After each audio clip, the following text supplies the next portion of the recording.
Alright guys, we're here with Stu from Grycol again. Mate, great to see you once again. See you again, mate. Good to see you. A bit of a ritual, I've been saying this. It's become a ritual for us. So, mate, this year what I wanted to do is, like, I've got a few subscribers and viewers that are obviously got Cat H licences for occupational. Also, there's a lot of collectors out there, especially in Queensland.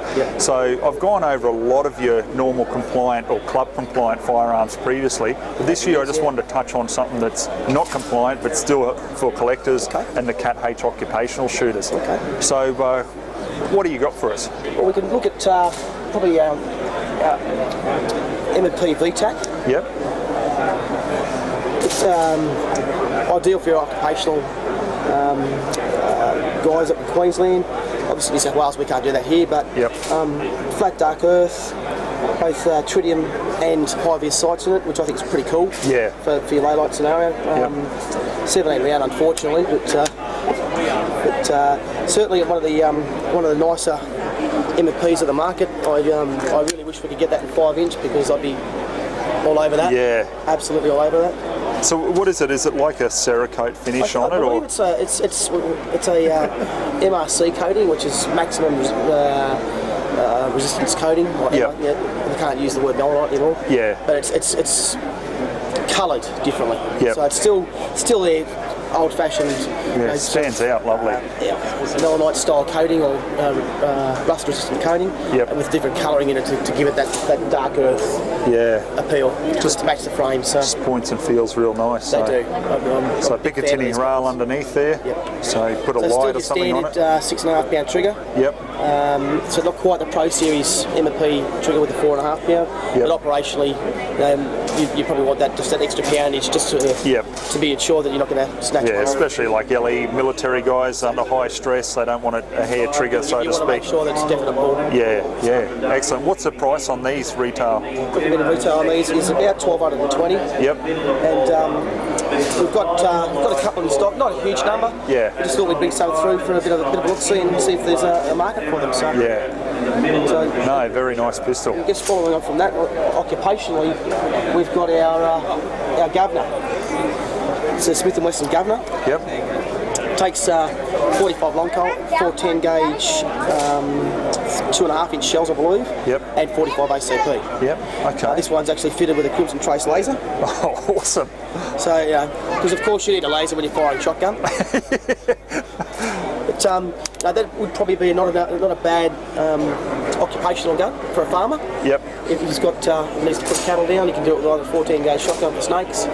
Or you can go 45 long colt, which will definitely do a job of what he needs to do. And that's the thing I know from, as you know from occupational experience there, you really don't want anything with a massive long barrel. You want something that's compact, it's just going to sit nicely in a holster. Either that on the tank of a bike or something, so it's nice and compact, but this gives you a fair bit of options in relation to the calibre of rounds you want to have. You can have 2, 2 and 2, I believe.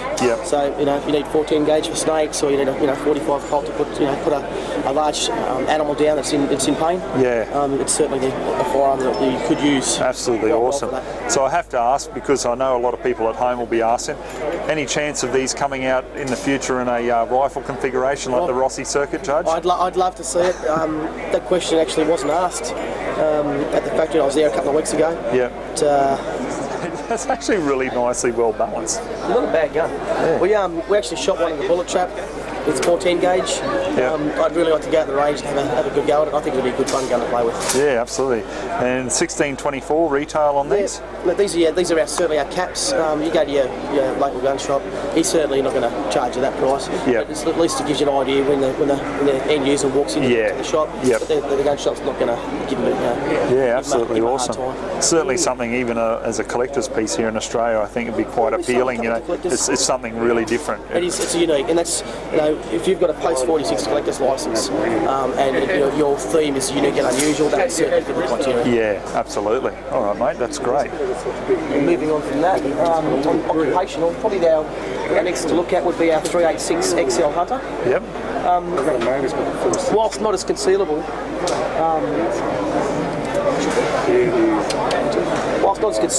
as the governor, it does give you a 6-inch barrel, but it's a scandium frame. So it's a very lightweight gun.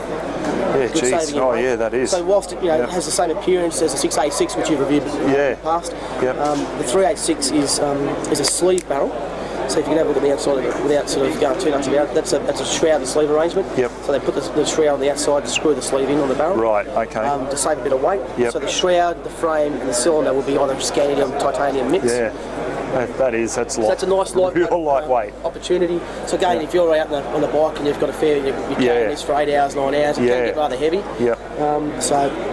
And once again, being 357, enough punch to drop stock and things like that without any dramas. And again, it's compliant again under a Cat H5 in New South Wales. So if you wanted to have it on a target licence, you could. I don't know if you guys can have what they call a dual use up there. We certainly can't down here. So it's either one or t'other. And that's not a bad thing in certain ways either. It's a compliant for Cat H. Yeah, no, that's nice. Geez, that's light. I certainly wouldn't expect it to have the same. Probably the same life as a 686 due to the nature of the materials used. But if that's going to be a gun that you can get on a range with maybe once or twice a month, that gun will certainly last you a very, very long time. And especially with an occupational shooter too, who's maybe once a month putting down some stock or something like that, you're going to get a good amount of use. So that gun's going to last a very, very long time. So about 1181 on that one. So awesome. Moving on from that.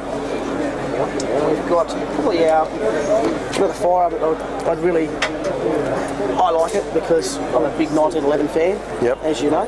Yes, very much so.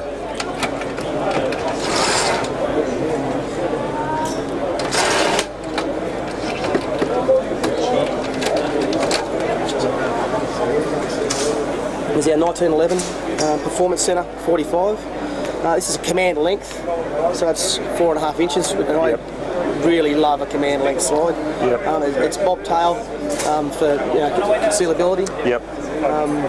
I'm a big fan of 1911s, as I've said to you in the past. Absolutely, I just love them, and I'm glad Smith & Wesson got involved in starting to build 1911s. It's a Performance Centre gun, so that's had all the love and attention that that the Smith & Wesson Performance Centre can give.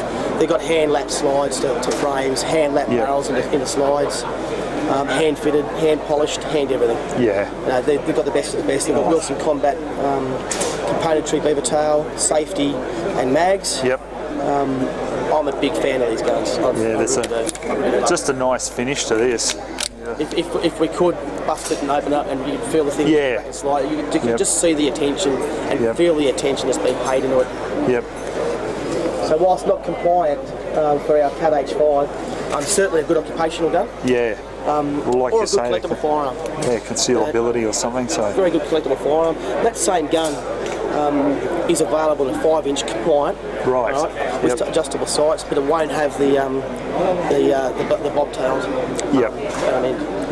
So what, with the slide cuts on it. What's the capacity? About 8? It's 45. Nice one. No, that's a beautiful. We'll get a bit of a close up of that. There's a really nice finish to that.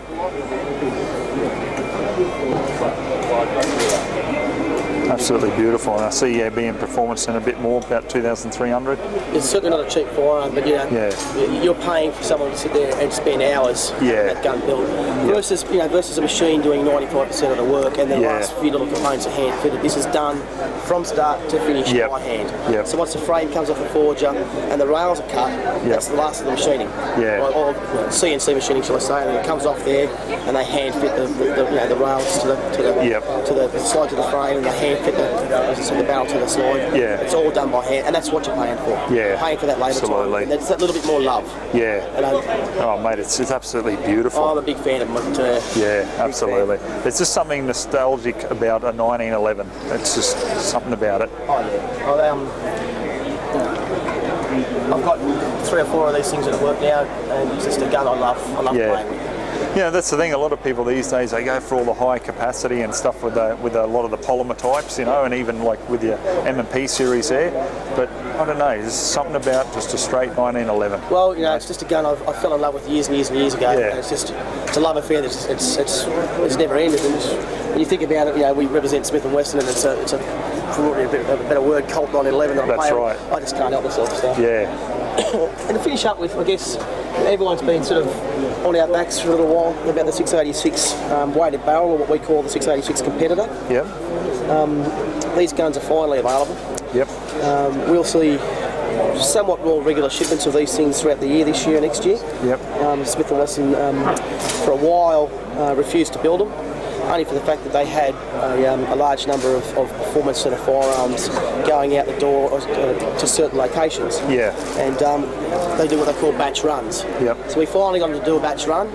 Spoke to the guys at the performance centre, and these are now offered as a regular item throughout the year, which means we can get more and more regular supplies. Yep. And in my opinion, these are the pinnacle of the 686. Yeah, that's nice. It's nice to see that rail on top too, because I know a lot of people, you know, who shoot competition with handguns. That's one thing that they do miss, is being able to just put a small red dot on top for competition use. Yep. So it's great to see that machined in. Well, you can do that and have the scope mounted forward.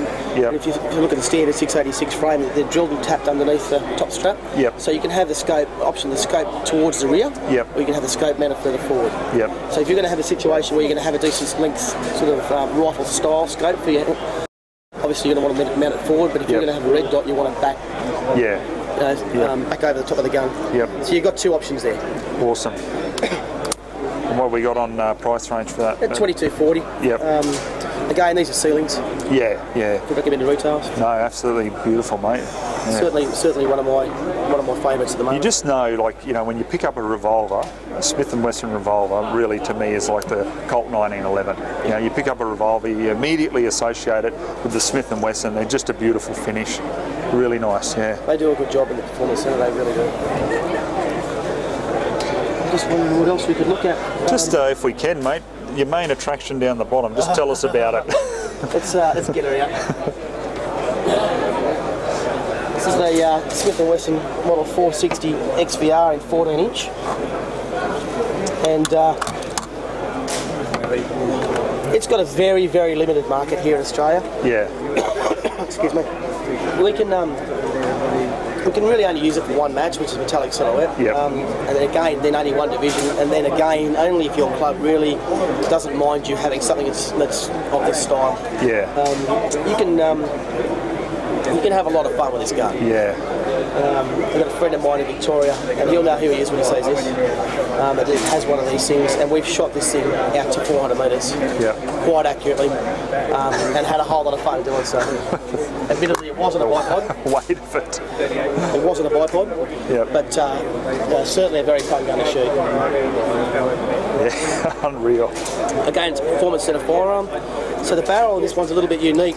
Whilst the barrel's screwed in from the front, it's got a locking collar at the front to be able to provide the lock from the threading here to the front of the barrel here. So it's a hell of a fun gun to shoot. Oh, absolutely.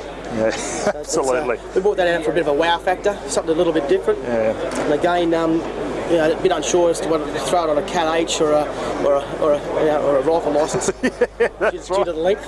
Yeah, exactly. But, you know, it's been a good attraction. Everyone's had a good look at it, and it's been photographs all day today. So you know, yeah, absolutely. You've got to take it when you can. Oh, absolutely. It's something that you don't often come across, like you say. And we had the one left, and I thought, you know what, we'll just take it out today and let's see what happens. And it's been a very, very good crowd attraction. So yeah, absolutely.